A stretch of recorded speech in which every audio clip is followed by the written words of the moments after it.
Silakan Aulia untuk memulai presentasinya. Baik, terima kasih Ibu atas kesempatannya. Teman-teman, sebelum saya masuk ke materi hari ini, saya ingin bertanya dulu, menurut kalian apa sih yang dimaksud dengan konsep diri itu? Saya bisa jawab. Kalau menurut saya, konsep diri itu cara seseorang melihat dirinya sendiri. Oke, ada lagi yang ingin menjawab selain Liona? Saya mau menjawab juga. Ya, silakan Daniel. Kalau menurut saya, konsep diri itu bagaimana seseorang memahami siapa dirinya, termasuk kelebihan dan kekurangannya. Kalau kita ngomongin tentang konsep diri, sebenarnya ini adalah cara kita melihat dan menilai diri kita sendiri. Menurut Desmita, 2006, konsep diri itu merupakan gambaran individu tentang dirinya yang mencangkup bagaimana ia memahami, menilai, dan merasakan dirinya. Konsep diri ini tidak terbentuk secara instan, tetapi berkembang secara bertahap melalui pengalaman hidup dan interaksi dengan lingkungan sejak masa kanak-kanak hingga remaja. Selain dengan itu, konsep diri juga dipahami sebagai persepsi, keyakinan, dan perasaan individu terhadap dirinya sendiri, baik dari aspek fisik, sosial, maupun psikologis. Nah, karena itu, konsep diri bersifat subjektif karena merupakan hasil penilaian individu terhadap dirinya sendiri.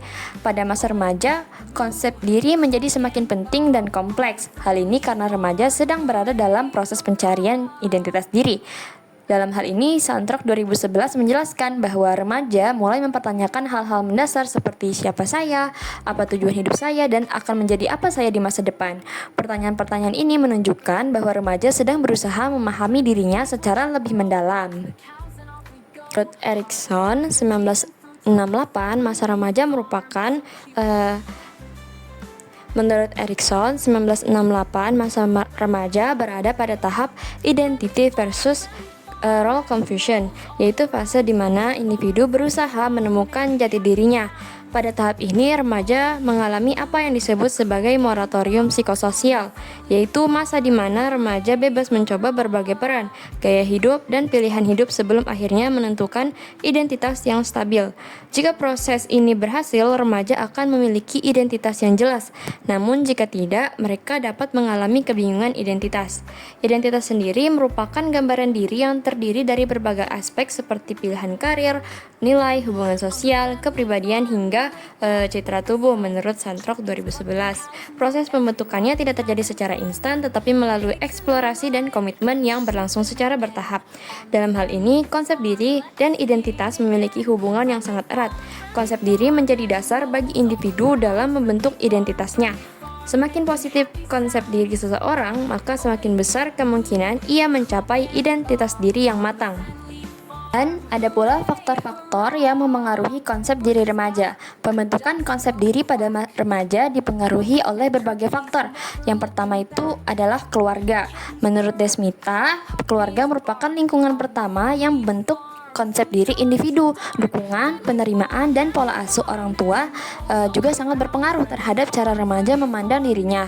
Lingkungan keluarga yang positif akan mendorong terbentuknya konsep diri yang positif, sedangkan lingkungan yang penuh kritik atau penolakan dapat menurunkan kepercayaan diri. Kedua adalah teman sebaya. Pada masa remaja, hubungan dengan teman menjadi sangat penting. Penerimaan dari teman dapat membuat remaja merasa dihargai dan percaya diri. Sebaliknya, penolakan atau perbandingan sosial itu dapat membuat remaja merasa kurang berharga. Yang ketiga adalah reaksi orang lain. Konsep diri itu terbentuk dari bagaimana individu menafsirkan respon orang lain terhadap dirinya.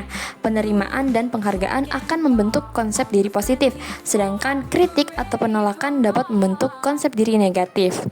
Keempat adalah pengalaman pribadi, baik keberhasilan maupun kegagalan. Keberhasilan dapat meningkatkan rasa percaya diri, sedangkan kegagalan dapat menimbulkan keraguan terhadap kemampuan diri. Nah, dan yang kelima adalah kondisi fisik dan citra tubuh. Pada masa remaja, perubahan biologis membuat individu lebih memperhatikan penampilan fisik yang kemudian memengaruhi cara mereka menilai dirinya sendiri. Dan di zaman sekarang, media sosial itu juga menjadi faktor penting dalam pembentukan identitas remaja.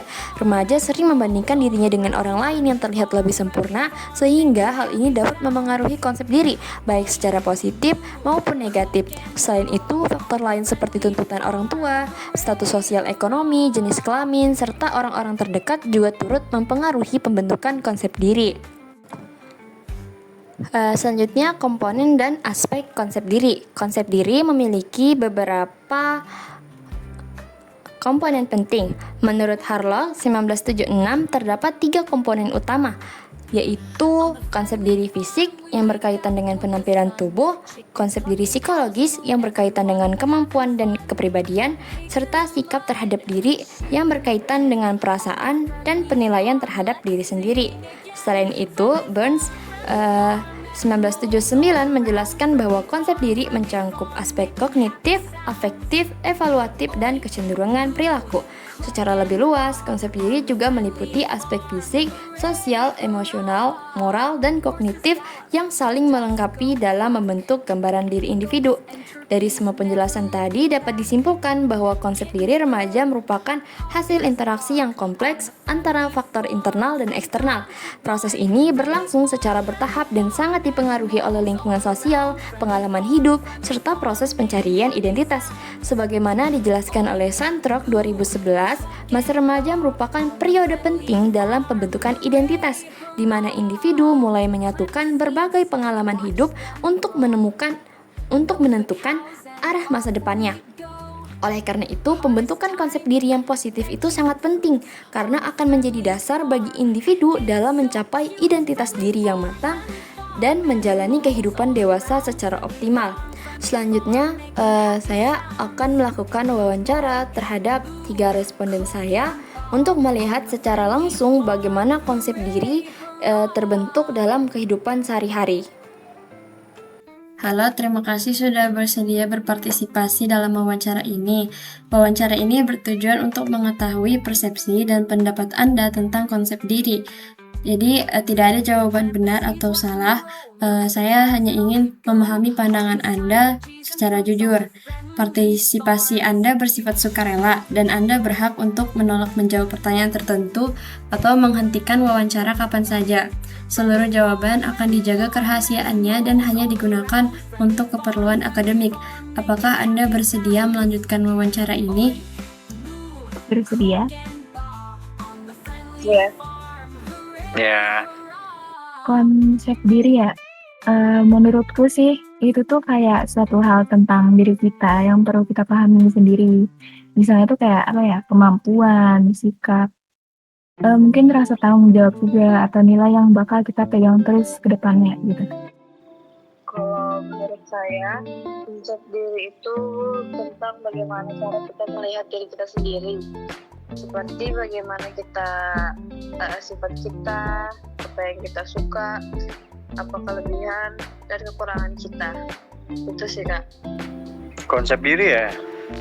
Menurutku konsep diri mungkin keyakinan terhadap diri sendiri aja. Aku tuh anaknya on banget, asli dah. On, lugu, sama nggak terlalu percaya diri. Hal yang paling aku notice dan sering muncul itu tuh, ya itu tadi, itu aja sih. Saya orang yang melakukan sesuatu itu tergantung dengan lingkungannya. Jadi saya bisa berbeda sikap dengan lingkungannya ini dengan lingkungan yang lainnya. Terus bisa menjadi orang yang penasaran di lingkungan ini dan bisa jadi orang yang kayak cuma menjadi diam saja di lingkungan yang lain gitu. Tidak tahu sih. Aku ngeliat diriku di mana. Seberapa bergunanya aku di lingkungan sekitar. Ya, kamu tau gak sih, ada suatu keadaan yang dimana kita tuh pengen banget ngebantu seseorang gitu kan, tapi kita tuh bingung mau ngebantu dengan cara apa. Kayak setiap kali mau mikir, otaknya tuh kayak selalu ngebleng aja gitu, nggak jalan-jalan. Begitu itu tuh pengaruh banget ke penilaian diriku sendiri. Untuk pertama itu dari keluarga sih, dari saudara, dari orang tua, terus dari teman, lingkungan sekitar, lingkungan sosial, sama pendidikan. Itu juga berpengaruh. Nggak ada sih. Pengaruhnya tuh gede banget. Bagiku pengaruh pendapat mereka tuh penting karena I want to know how people see me. Kayak aku pengen tahu gimana sih mereka ngeliat aku tuh biar aku bisa ngupdate diri sendiri menjadi lebih baik. Mungkin saat dengar fakta aslinya itu kan kayak kurang pahit gitu ya, kayak pahit gitu lah ya. Jujur aja nih. Tapi ya itu yang ngebuat kita tuh paham tentang apa sih kesalahan yang perlu kita ubah ke depannya biar bisa naik ke level yang lebih baik. Menurut saya itu sangat berpengaruh terhadap diri saya karena misalnya kita melakukan sesuatu yang mungkin itu bisa benar atau salah atau mungkin itu hal yang kita minati, lalu misalnya ada orang yang menanggapi hal tersebut, itu kayak bisa merubah cara pola pikir kita. Jadi kayak oh iya, misalnya kita mengakui itu, oh misalnya salah caranya, misalnya ini kayak gini harusnya gitu Pak. Kalau itu mungkin lebih ke 50-50 sih, karena beda-beda orang, beda-beda pendapat. Berdasarkan hasil wawancara yang telah saya lakukan terhadap 3 responden, ditemukan bahwa setiap individu memiliki konsep diri yang berbeda-beda, baik dari cara mereka memandang diri sendiri maupun faktor yang memengaruhinya. Responden 1 yaitu inisialnya SAY, umurnya 19 tahun. Responden pertama menunjukkan konsep diri yang cenderung negatif. Hal ini terlihat dari cara ia menggambarkan dirinya sebagai kurang percaya diri dan merasa tidak mampu. Selain itu, ia juga sangat dipengaruhi oleh pendapat orang lain, bahkan menjadi penilaian orang lain sebagai acuan untuk memperbaiki dirinya. Hal ini sesuai dengan teori dari Harlock yang menyatakan bahwa konsep diri dipengaruhi oleh reaksi orang lain, serta Desmita 2006 yang menjelaskan bahwa pengalaman dan interaksi sosial itu sangat memengaruhi pembentukan konsep diri. Responden yang kedua dengan inisial NNS, usia 19 tahun. Responden kedua menunjukkan konsep diri yang lebih fleksibel dan berkembang. Ia mampu menyesuaikan diri dengan lingkungan yang berbeda. Ia juga menyadari bahwa konsep diri dipengaruhi oleh berbagai faktor seperti keluarga, teman, lingkungan sosial, dan pendidikan. Hal ini sesuai dengan teori Desmita yang menyatakan bahwa konsep diri terbentuk dari interaksi dengan lingkungan, serta Harlock yang menekankan pentingnya faktor keluarga dan sosial dalam pembentukan konsep diri. Kemudian responden ketiga dengan inisial MES, usia 20 tahun. Responden ketiga menunjukkan konsep diri yang masih kurang jelas atau belum terbentuk secara optimal. Hal ini terlihat dari ketidakmampuannya dalam menggambarkan dirinya sendiri, serta tidak adanya faktor yang ia sadari memengaruhi dirinya. Selain itu, ia juga menyatakan bahwa konsep dirinya tidak pernah berubah, yang menunjukkan kurangnya proses refleksi diri. Jika dikaitkan dengan teori Erikson, kondisi ini dapat mengarah pada identity confusion, yaitu kebingungan identitas di mana individu belum mampu memahami dirinya sendiri secara jelas. Secara keseluruhan, hasil wawancara ini menunjukkan bahwa konsep diri remaja dipengaruhi oleh faktor seperti pengalaman pribadi, keluarga, teman sebaya, serta penilaian dari orang lain. Hal ini sesuai dengan teori Desmita dan Harlock yang menyatakan bahwa konsep diri terbentuk melalui interaksi antara faktor internal dan eksternal. Jika dikaitkan dengan teori Erikson tadi, ketiga responden itu berada dalam tahap identity versus role confusion. Pada tahap ini, individu sedang berusaha menemukan jati dirinya. Responden kedua menunjukkan proses pembentukan identitas yang lebih positif, sedangkan responden pertama dan ketiga menunjukkan masih adanya keraguan dan kebingungan dalam memahami diri mereka.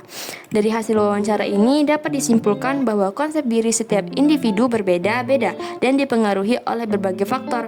Konsep diri yang positif sangat penting karena dapat membantu individu dalam membentuk identitas diri yang jelas. Sebaliknya, konsep diri yang negatif atau belum terbentuk dapat menyebabkan keraguan dan kebingungan dalam menjalani kehidupan.